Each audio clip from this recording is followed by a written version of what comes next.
What's going on with everybody? It's your boy Eric, aka Young God, coming to you live in the Pink Dungeon, giving it to you real raw rugged, and I'm back in here with another album review. This is The Turning Wheel by Spelling.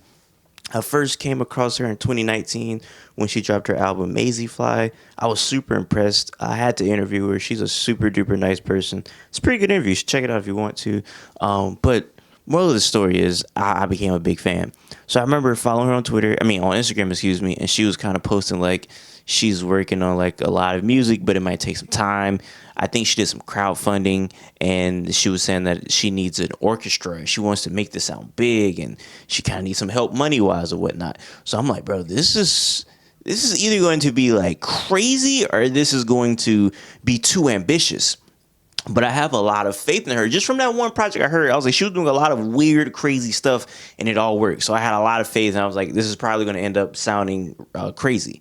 But man, this over exceeded my expectations of what this album would and could sound like. She does some of the craziest things on here that I've ever heard done by a musical artist. And with no further ado, I want to get right into it. This is brought to you by Pops, man. What a lazy cereal name. I don't know what nigga was sitting at a table. Corn Pops. Like, I don't even sound appetizing. Imagine a nigga waking up, hey, what you eating? Some corn pops. Like, nigga, what? For breakfast? Nigga eating corn pops? That's disgusting. That sounds like something.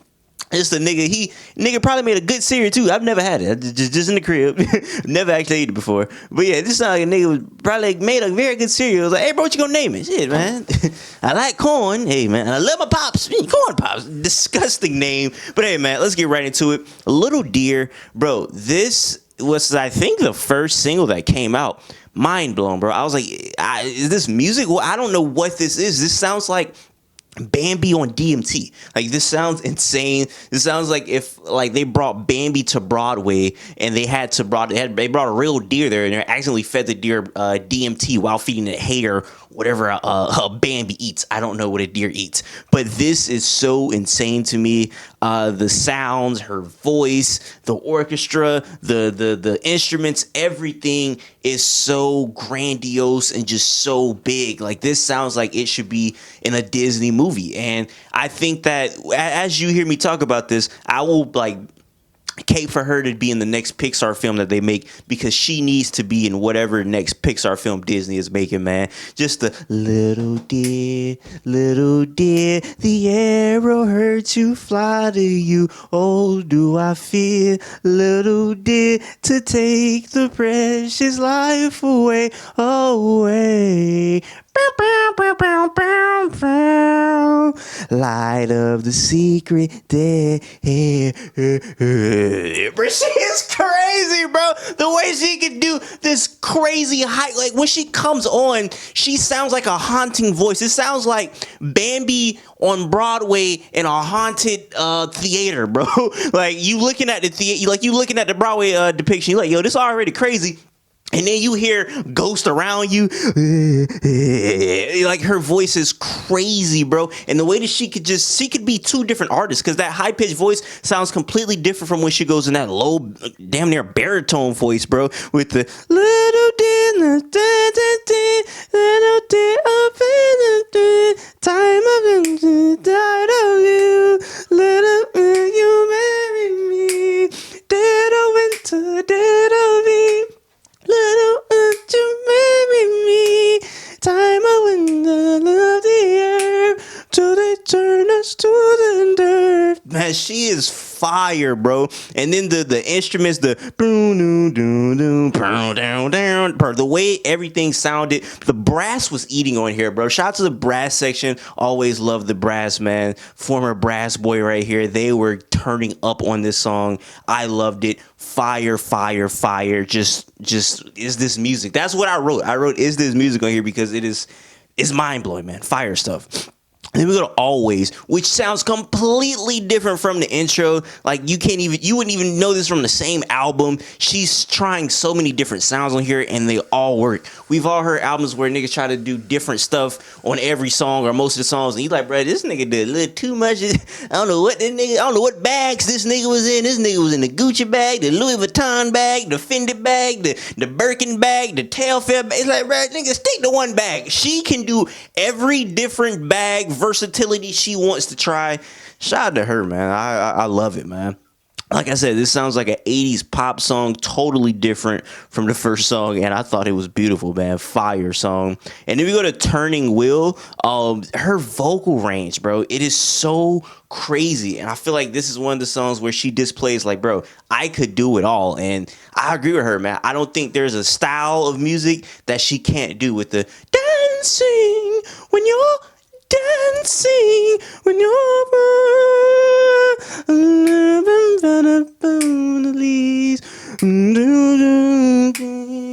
I want to stay up on these. Bro, she is so fire, man. This is a very good song. A nice, I guess, display of what she could do with her vocals. Just super hard to me. And then we go to The Future, which is probably my favorite song on here, man. I love this song so freaking much, bro.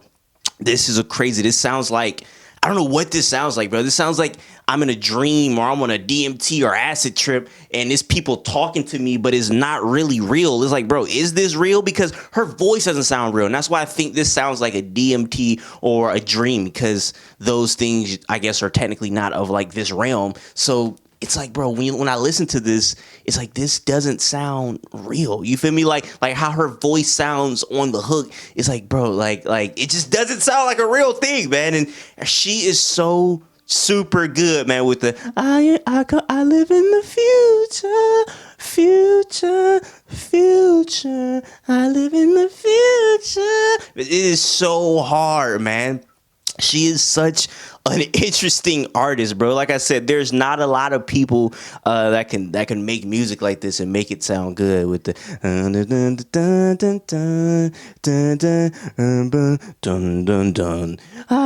the future. That doesn't sound like a real person singing that, and man, she executes it beautifully. Probably my favorite song on here. And then we go to Awaken. I wrote down, this feels like intense Star Trek music. Fire song. This is fire song. Also, something I forgot to say about The Future. Is that a bassoon on that song? I feel like there's a bassoon throughout this album that is just killing it. It's that very deep sound that's coming. I only say it's a bassoon because I don't know of any other instruments that can get that low. And it's obviously a wind instrument. It's not like a tuba or anything. So the way that it has that heavy, like reedy still type of sound, but that very low bass, that has to be a bassoon. Shout out to bassoons. I don't know how many niggas is busting out bassoons and just random contemporary music. That's not that's not an instrument you hear every day. Niggas love flutes. Hey, I'm not gonna lie, bro. If you put a nigga on a rap song, that nigga might request a flute. Every rapper love flutes. I don't know where that came from, but bassoons, I'm not gonna lie, bro. The bassoon might be harder than the flute, man. And I think that's what that is killing it throughout that song and the rest of this album. And like I said, Awaken feels like some intense Star Trek music, and she has a lot of spacey type of music like that, which is, she's just trying so much different stuff, and I feel like it lands on all of it. It's fire. Emperor with an Egg, man. This needs to be in a Pixar film. Like, after I heard this is what confirmed to me, like, she needs to be hired by Disney. They need to put her on a Randy Newman deal. You feel me, man? Randy Newman, that nigga was in every Toy Story, but you got a friend in me. You got a friend in me. To get to the bed. Oh, I see. You got a friend in me. Hey, Randy Newman was fire, man. Is Randy Newman passed away? I think he did. R.I.P. If he didn't, sorry I just killed you off. You're a legend. But either way, she needs to be on a Randy Newman deal with Disney, where she is on anything and everything she wants to be, man. This is such an interesting song. Like, the way that it starts off is different, and then it hits with the, he's a bird, he's a king, he could spread both his wings like an arrow, and just like it's like a chase type of thing. Like, I can see this like somebody being chased, or somebody like finally flying in the air. I don't know what Pixar or what Disney would do with this, but this sounds like somebody just flying, or somebody getting chased, or just a burst of adrenaline. That's what I would imagine to be in this scene. Such a fire song, bro. She is so super duper good at just making, like I said, different type of music, and it landing each time, man. He's a bird, he's a king, he can spread both his wings like an arrow, and then that do do do do do do do do do do. This is so fire, man. Shout out to her. And then we go to Boys at School, man. This song is a journey, bro. This whole album, it takes you through peaks and valleys and ups and downs. It's all over the place, and I feel like this song encapsulates what this album is about, man. I love this song, Fire song. She's a good songwriter. I haven't highlighted that, but man, she can write a song. I hope that people gets to hiring her to write songs for them in the future, because boy, she can write a good song. And then we go to probably my second favorite track on here, Legacy. I'm not gonna lie, when this first started off, it sounded like a trap beat. Like I thought she was finna start rapping like the Migos, the broom doo doo broom, like the way it started off. I'm thinking she finna, I put the boot in the boot, I get the do. I put the do. I thought she was finna start rapping like Offset or something. But fire song. This is a very interesting song, because the way that it starts off, it's very different from the way it ends. She has a lot of vocal runs and stuff with the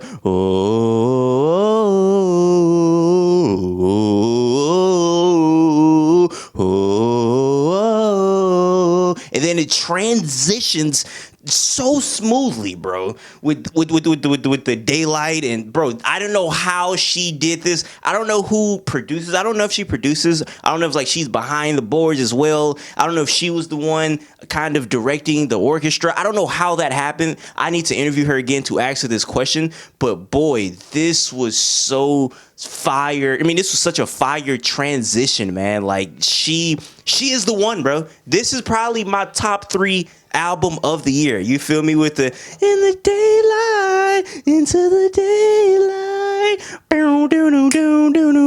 It's so smooth, bruh. Into the daylight. You feel me? Nigga, this sound like Bill Clinton on Arsenio Hall in '92. You hear me? But it was so smooth. Into the daylight. Fire stuff right there. Legacy might be my second favorite song, like I said. And then we go to Queen of the Wounds. The beginning of this sounds like a jester delivering bad news to the king. It sounds like he's like, man, I might get murked. Like, I got some bad news for this nigga, and I can't lie, because he gonna find out. So, hey, this nigga might chop my head off in front of everybody, but got delivered. This is what that sounds like. And then it transitions to like some Terminator 2 type music. It's a lot going on throughout this album. Off first listen, it might be a little too much for you, because there's a lot happening. But once you listen to it enough, you'll be like, bro, this is connecting so crazy. And yeah, like I said, this is one of those songs where it's a lot going on, but it's so fire. And then we go to Magic Act. That guitar melody, I'm not gonna lie, that could have ended off. It's 3 ways this album could have ended off.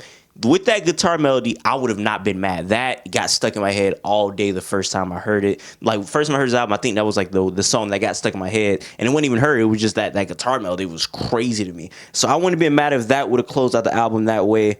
Or on the next song, I wouldn't have been surprised if on Revolution, it was just certain parts where I was like, bro, these, like, you could tell this was her closing out the album. Like, this sounded like a Broadway production. Like, I feel like when you look at a Broadway production, you could tell, okay, this is the intro, this is how it's starting off. And then when you get near towards the end, you're like, okay, this is how they're ending it off. Like, this feels like it's closing out. And that's the way she did this. And it was just so fire to me, man. She is so good. And like I said, Revolution was another song that just felt like, okay, we're getting towards the end of the album right here. I love it.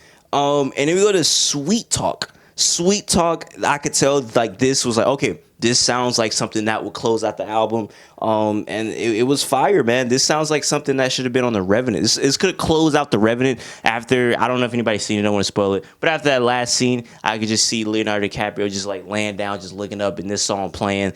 Super duper good closer. And yeah, man, she is special, bro. Shout out to Spelling. I super enjoyed this album, and you should go listen to it. This is one of my favorite albums of the year, and I cannot wait to hear what she has going next. I mean, if this is coming out of her brain now, like, bro, this is so... Maisie Fly was such a good album.